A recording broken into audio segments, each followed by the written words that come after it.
Hello everyone, welcome back to Lakshmi kitchen. ಇವತ್ತಿನ ಈ ವಿಡಿಯೋದಲ್ಲಿ ಮುದ್ದೆ ಜೊತೆ ಅನ್ನದ ಜೊತೆ ಎಲ್ಲದಕ್ಕೂ ಸಖತ್ ಕಾಂಬಿನೇಷನ್ ಆಗಿರುವಂತಹ ಮೊಟ್ಟೆ ಸಾಂಬಾರು ಯಾವ ರೀತಿ ಮಾಡೋದು ಅಂತ ನೋಡೋಣ.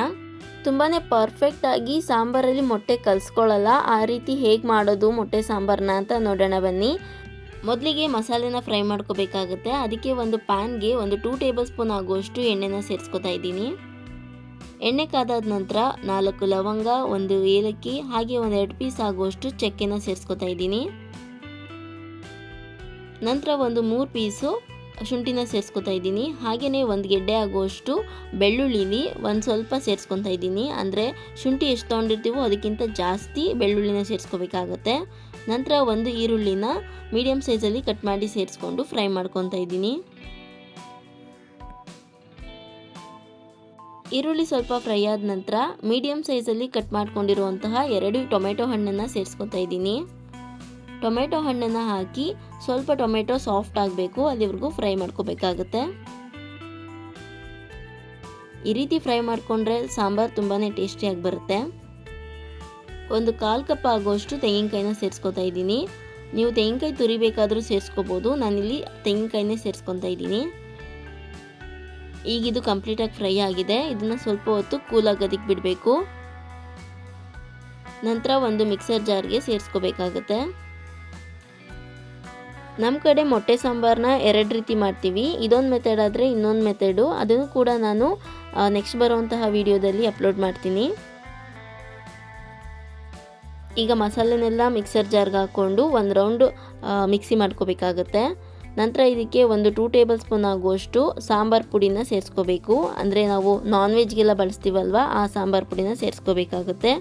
ಹಾಗೆಯೇ ಸ್ವಲ್ಪ ಕೊತ್ತಂಬರಿ ಸೊಪ್ಪನ್ನು ಸೇರಿಸ್ಕೊಂಡು ನಿಮಗೆ ಕನ್ಸಿಸ್ಟೆನ್ಸಿ ಎಷ್ಟು ಬೇಕೋ ಮಸಾಲೆ ನೋಡಿಕೊಂಡು ನೀರನ್ನ ಸೇರಿಸ್ಕೊಂಡು, ಹಾಗೆ 1 ಸ್ಪೂನ್ ಆಗುವಷ್ಟು ಗಸಗಸೆ, 1 ಸ್ಪೂನ್ ಆಗುವಷ್ಟು ಹುರ್ಗಡ್ಲೆನ ಸೇರಿಸ್ಕೊಂಡು ನುಣ್ಣಗೆ ರುಬ್ಕೋಬೇಕಾಗುತ್ತೆ. ನೋಡ್ತಿರ್ಬೋದು, ನಾನು ಈ ರೀತಿ ಮಸಾಲೆನ ರೆಡಿ ಮಾಡ್ಕೊಂಡಿದ್ದೀನಿ. ನಂತರ ಈಗ ಸಾಂಬಾರು ಮಾಡೋ ಪ್ಯಾನ್ಗೆ ಒಂದು 2ರಿಂದ 3 ಟೇಬಲ್ ಸ್ಪೂನ್ ಆಗುವಷ್ಟು ಎಣ್ಣೆನ ಸೇರಿಸ್ಕೋಬೇಕಾಗತ್ತೆ. ಎಣ್ಣೆ ಸ್ವಲ್ಪ ಕಾದಾದ ನಂತರ ಉದ್ದುದಾಗಿ ಹೆಚ್ಚಿಟ್ಕೊಂಡಿರುವಂತಹ 1 ಈರುಳ್ಳಿನ ಸೇರಿಸ್ಕೊತಾ ಇದ್ದೀನಿ. ಇದ್ರ ಜೊತೆಗೇ 1 ಕಡ್ಡಿ ಆಗುವಷ್ಟು ಕರಿಬೇವು, ಇಷ್ಟನ್ನು ಹಾಕಿ ಈರುಳ್ಳಿ ಸ್ವಲ್ಪ ಗೋಲ್ಡನ್ ಬ್ರೌನ್ ಬರಬೇಕು, ಅಲ್ಲಿವರೆಗೂ ಚೆನ್ನಾಗಿ ಫ್ರೈ ಮಾಡ್ಕೋಬೇಕಾಗತ್ತೆ. ನೋಡಿ, ಈರುಳ್ಳಿ ಈಗ ಸ್ವಲ್ಪ ಕಲರ್ ಚೇಂಜ್ ಆಗಿದೆ. ಈಗ ನಾವು ರುಬ್ಬಿಟ್ಕೊಂಡಿರುವಂತಹ ಮಸಾಲೆನ ಸ್ವಲ್ಪ ಸೇರಿಸ್ಕೊಂಡು ಈ ಆಯಿಲ್ ಅಂದರೆ ಎಣ್ಣೆಯಲ್ಲಿ ಸ್ವಲ್ಪ ಫ್ರೈ ಮಾಡ್ಕೋಬೇಕಾಗತ್ತೆ. ಈ ರೀತಿ ಫ್ರೈ ಮಾಡೋದ್ರಿಂದ ಸಾಂಬಾರು ಒಂದೊಳ್ಳೆ ಫ್ಲೇವರ್ ಬರುತ್ತೆ ಅಂತ ಹೇಳ್ಬೋದು. ಈಗ ನಾವು ಪೂರ್ತಿ ಮಸಾಲೆನ ಸೇರಿಸ್ಕೋಬೇಕು. ಪೂರ್ತಿ ಮಸಾಲೆನ ಸೇರಿಸ್ಕೊಂಡು 2 ಮಸಾಲೆ ಚೆನ್ನಾಗಿ ಹೊಂದ್ಕೋಬೇಕು, ಅಷ್ಟು ಫ್ರೈ ಮಾಡ್ಕೋಬೇಕು. ಜಾಸ್ತಿ ಹೊತ್ತೇನು ಫ್ರೈ ಮಾಡುವಂಥ ಅವಶ್ಯಕತೆ ಇರೋದಿಲ್ಲ, ಯಾಕಂದರೆ ನಾವು ಆಲ್ರೆಡಿ ಮಸಾಲೆನ ಸ್ವಲ್ಪ ಹುರ್ಕೊಂಡಿದ್ದೀವಿ. ಈಗ ನಿಮಗೆ ಸಾಂಬಾರು ಯಾವ ಕನ್ಸಿಸ್ಟೆನ್ಸಿ ಬೇಕೋ ಅಷ್ಟು ನೀರನ್ನ ಸೇರಿಸ್ಕೋಬೇಕಾಗತ್ತೆ. ಸ್ವಲ್ಪ ಗಟ್ಟಿಯಾಗಿಯೇ ಮಾಡ್ಕೊಳ್ಳಿ, ಯಾಕಂದರೆ ಮೊಟ್ಟೆ ಸಾಂಬಾರು ಸ್ವಲ್ಪ ಗಟ್ಟಿ ಇದ್ರೇ ಚೆನ್ನಾಗಿರುತ್ತೆ. ನಂತರ ಈಗ ಒಂದು ಪ್ಲೇಟ್ನ ಮುಚ್ಚಿ ಕುದಿಯೋದಕ್ಕೆ ಬಿಡಬೇಕು. ನೋಡ್ತಿರ್ಬೋದು, ಈಗ ಸಾಂಬಾರು ಕುದೀತಿದೆ. ಈಗ ನಿಮಗೆ ರುಚಿಗೆ ತಕ್ಕಷ್ಟು ಉಪ್ಪನ್ನು ಸೇರಿಸ್ಕೋಬೇಕು. ಉಪ್ಪನ್ನು ಈ ರೀತಿ ಸಾಂಬಾರು ಕುದ್ದಾದ್ಮೇಲೆ ಸೇರಿಸ್ಕೊಂಡ್ರೆ ಜಾಸ್ತಿ ಆಗೋದಿಲ್ಲ, ಕರೆಕ್ಟಾಗಿರುತ್ತೆ. ನಂತರ ಈಗ ಒಂದ್ಸಲ ಮಿಕ್ಸ್ ಮಾಡ್ಕೊಬೇಕಾಗತ್ತೆ ಉಪ್ಪನ್ನು ಹಾಕಿ.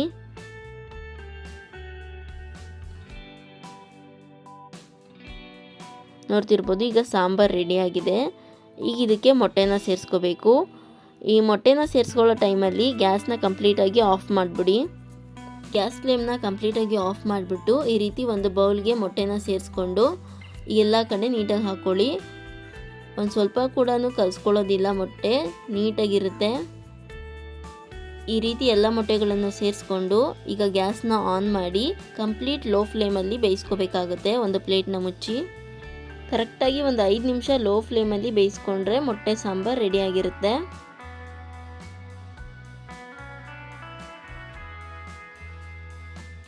ತಳ ಏನು ಅಂಟ್ಕೊಂಡಿರಲ್ಲ, ಕಂಪ್ಲೀಟ್ ಲೋ ಫ್ಲೇಮಲ್ಲಿ ಮಾಡಿಕೊಂಡ್ರೆ ಕರೆಕ್ಟಾಗಿ ಬರುತ್ತೆ.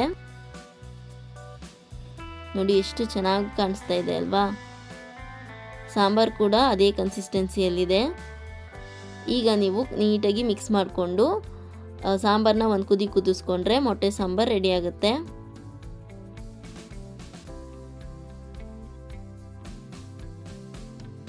ತುಂಬಾ ಸಿಂಪಲ್ಲಾಗಿ ಪರ್ಫೆಕ್ಟಾಗಿ ಮೊಟ್ಟೆ ಸಾಂಬಾರನ್ನ ಮಾಡ್ಕೋಬೋದು. ಈ ರೀತಿ ಮೆಥಡ್ನ ಫಾಲೋ ಮಾಡಿ ನೀವು ಕೂಡ ಹೇಗೆ ಬಂತು ಅಂತ ನಮಗೆ ಕಮೆಂಟ್ ಮೂಲಕ ತಿಳಿಸಿ.